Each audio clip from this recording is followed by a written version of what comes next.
The F40PH is one of the most iconic locomotives of the late 20th century and was the backbone of the emerging Amtrak fleet from the 1970s until their phase-out in the 90s. Over 400 locomotives were built by EMD over a time period of 40-plus years, with the largest purchaser being Amtrak. Despite the initial order only being 30 units, Amtrak would eventually acquire a roster of 216 units. The F40PH would go through several variants to fit different customer needs, and one of the most common units was the Phase 2 variant that was introduced in 1985. The Rio Grande initially used freight locomotives to provide power for the Ski Train service, but lacking head-end power, a decision was made to lease F40PHs from Amtrak for a couple of seasons. A pair of locomotives had performance issues with several stalling problems on the steep grades and heavy passenger cars, with eventually the Rio Grande purchasing 3 F40PHs for the year 2000 Ski Train. The trio of locomotives were repainted to match the passenger car paint schemes and spent the majority of their time hooked up together hauling the Ski Train. Eventually, the F40PHs were given the letters of A, B, and C to designate the most common running order. The Ski Train ran through the 2008-2009 season before being sold to the Algoma Central Railway and were repainted in 2012. Rapido has produced the F40 in 2 previous runs in 2016 and 2019, but the later Phase 2 is a new addition. The run was announced in June of 2019, and the locomotives arrived stateside October 2021. Several smaller commuter railroads were also featured in the run, as well as more well-known liveries for a grand total of 5 road names across 8 total paint schemes. Overall, 27 unique locomotives were available in the run, with unnumbered and undecorated models being options to consider as well. The model that we will be taking a look at today is Amtrak 289, painted in the Ski Train livery. The original 289 was a rebuilt SDP 40F in June of 1978 and spent the majority of its life running long-distance service for Amtrak before heading to the Ski Train. The model has the Ski Train paint scheme, which it received in 2000, and has the Amtrak reporting marks before getting the SKTX reporting marks in 2005.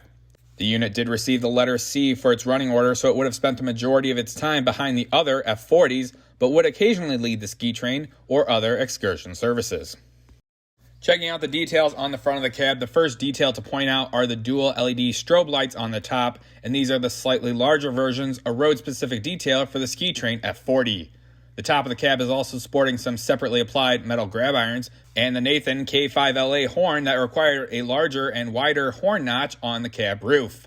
Below the horn are a pair of the backlit LED number boards and the non-operational emergency red light between the 2 number boards. On the outsides of the number boards are the 2 LED class lights that illuminate red when toggled on DCC and are located just above the etched metal windshield wipers, once again painted to match the Ski Train orange.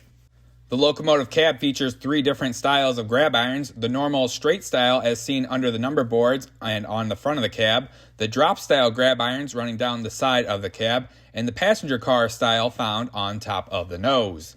The top of the nose is painted black to reduce glare for the crews and feature dual sandfill hatches as well. Continuing down the nose, the LED headlight is mounted on the nose and sports some slight rivet details around the light housings. Unlike other Phase 2 F40s, Amtrak 289 has dual nose-mounted LED ditch lights that prototypically alternately flash when the horn is sounded. Below the sill of the locomotive is the coupler cut bar with the white-tipped accent painting along the front snowplow and molded-in grab irons. The metal coupler is a standard Katy style that is die-cast metal with a plastic trainline air hose and separately applied MU cables along both sides of the coupler.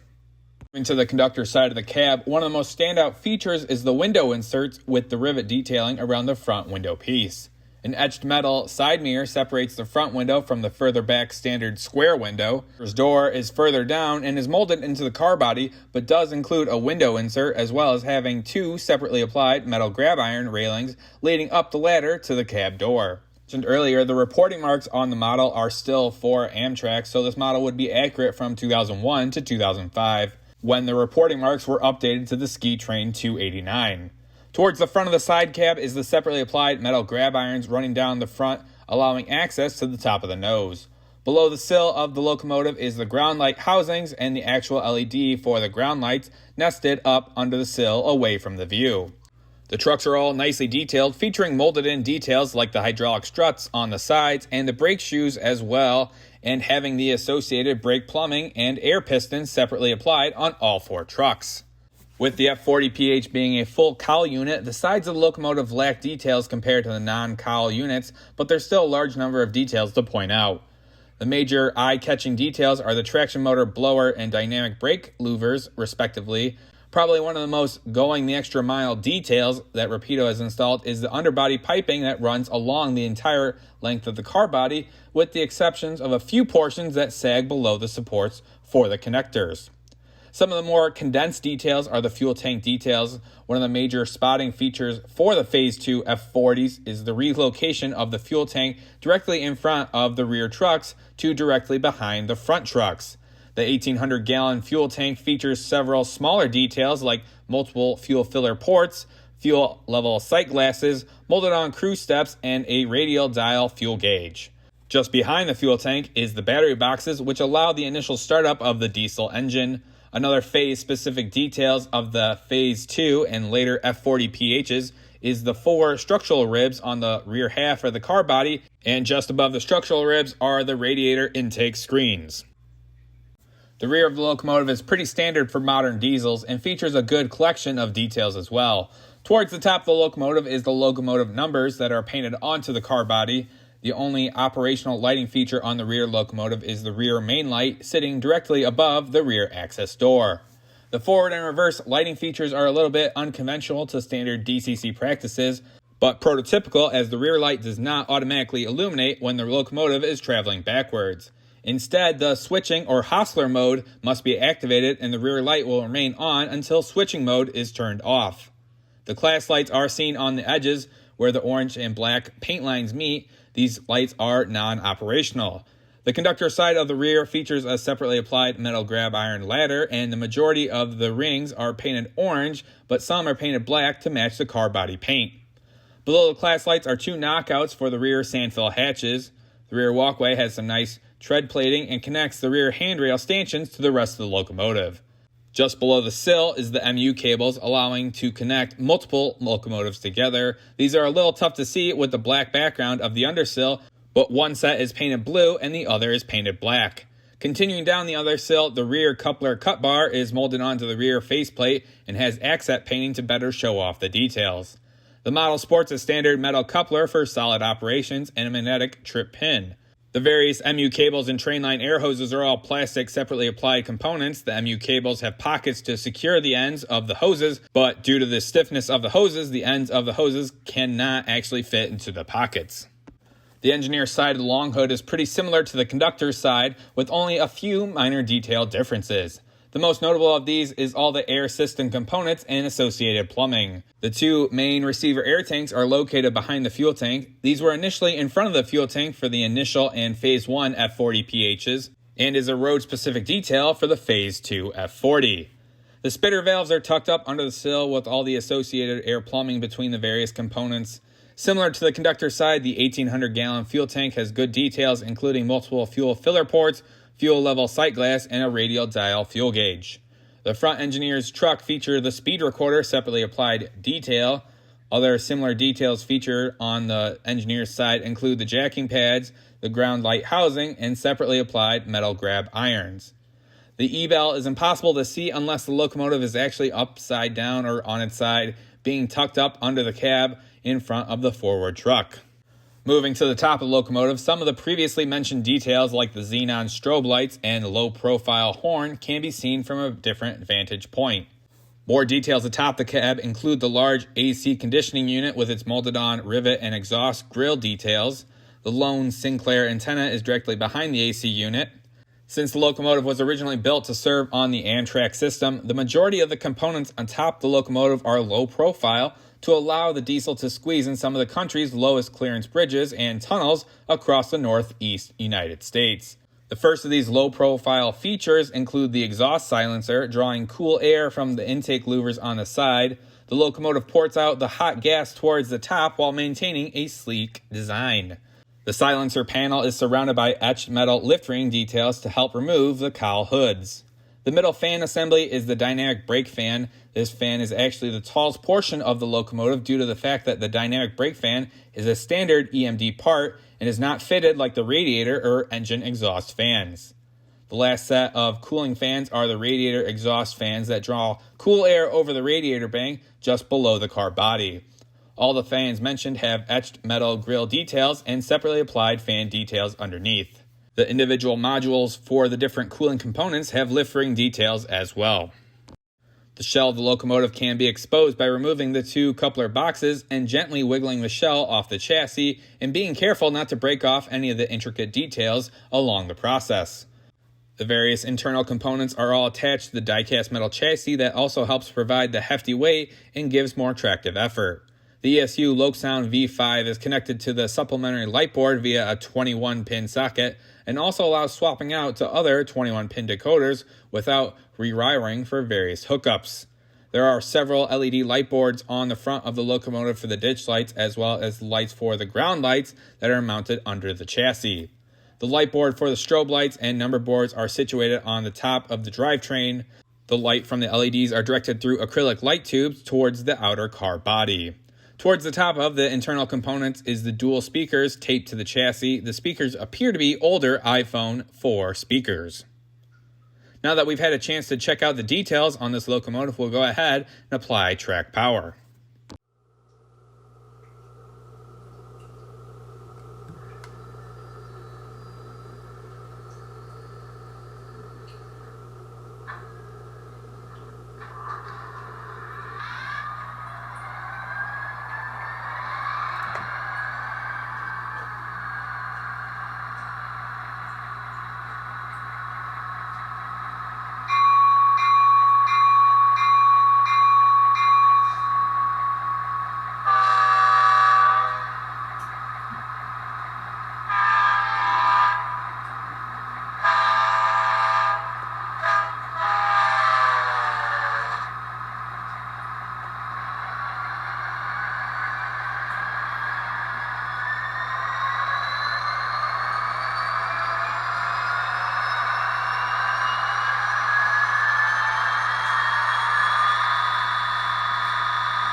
Half the battle. G.I. Joe!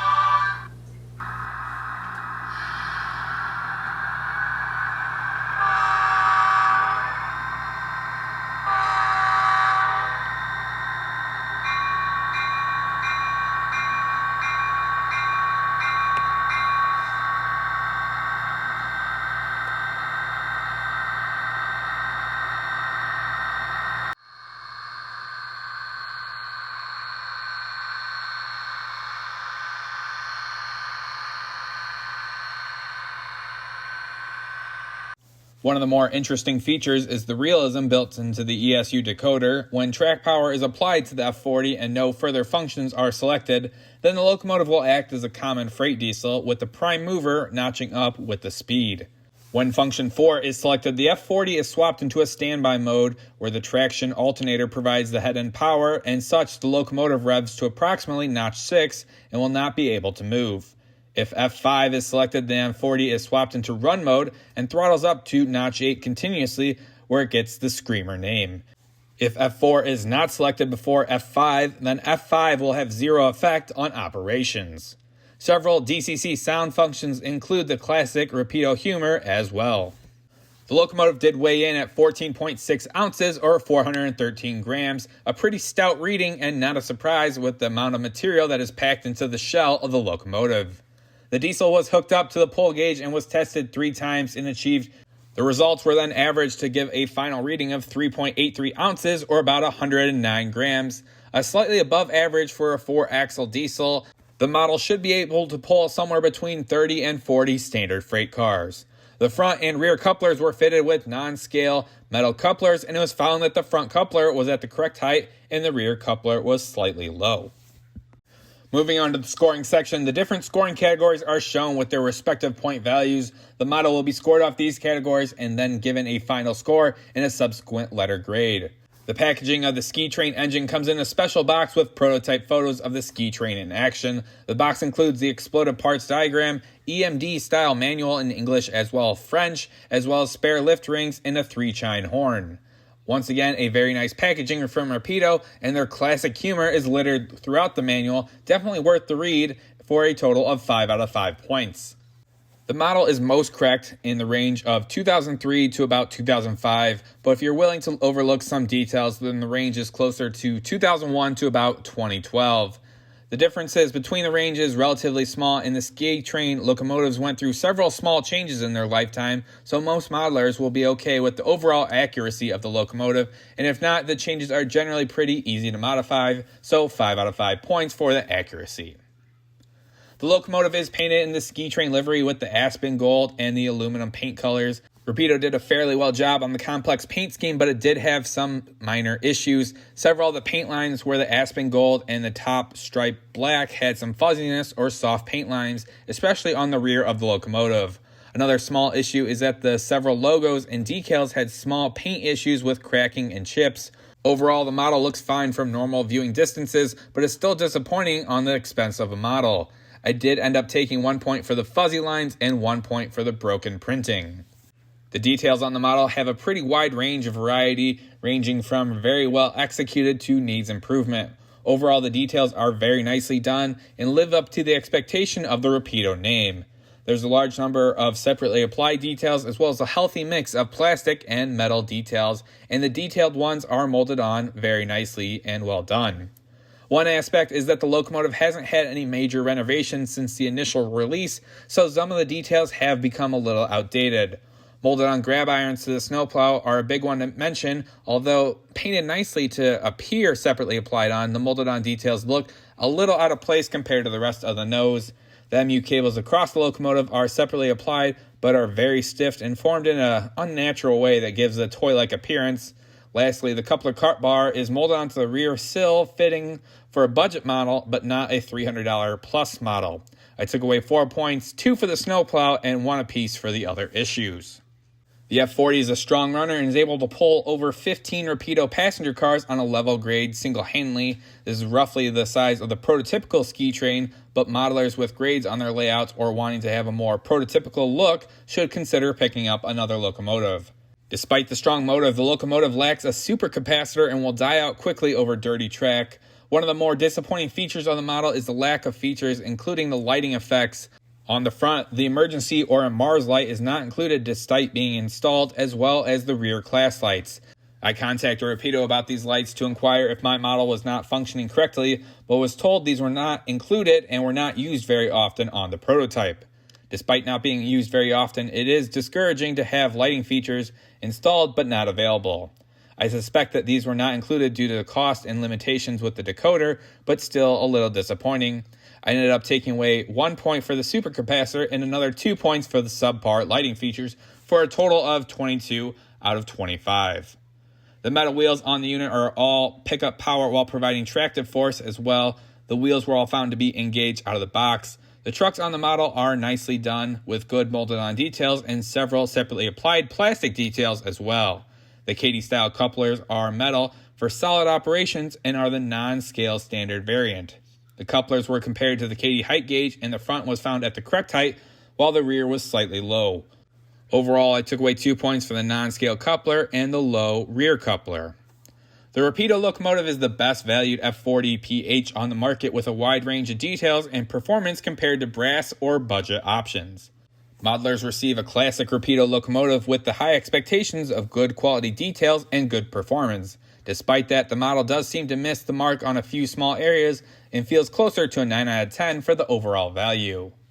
For the miscellaneous section, as stated before, the locomotive is very nicely detailed and should be a good puller for any moderately sized passenger train.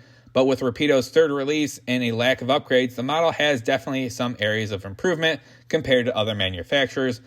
Because of this, I am going to give the miscellaneous section a 9 out of 10. Tallying up all the points gives an 87 out of 100 or a mid-grade B score. Comparing the diesel to other recently reviewed models, the Rapido F40 doesn't look like anything special, landing pretty low on the list. But realistically, it is a very nice model and 100% your best option for an F40 diesel on the market available today. As mentioned throughout the review, the Rapido F40 is a very good locomotive with strong pulling power, preferable electronics, and an overall satisfactory detailed unit. The underlying theme for the review is the aging piece of equipment from Rapido and how the bar is just continuously being raised in the model train industry. The original F40 was quite revolutionary and welcomed by open arms throughout the railroading community, but with giants like Scale Trains and Athearn continuously upgrading older molds and adding new features to older tooling, the F40 feels slightly out of place. That being said, I would recommend the locomotive to anyone, and I will be on the lookout for the other two Ski Train F40s as they are currently sold out on most online retailers. That's all I got for you guys right now, but tell me what you think of the Rapido F40 later phase and the progression the model has made over the last 3 runs. I'm looking forward to picking up the others in the run and continually adding to my Rapido Ski Train in the future. With that, I will leave you with some run-by shots, but comment, rate, subscribe, and I'll see you guys in the future. Thanks for watching.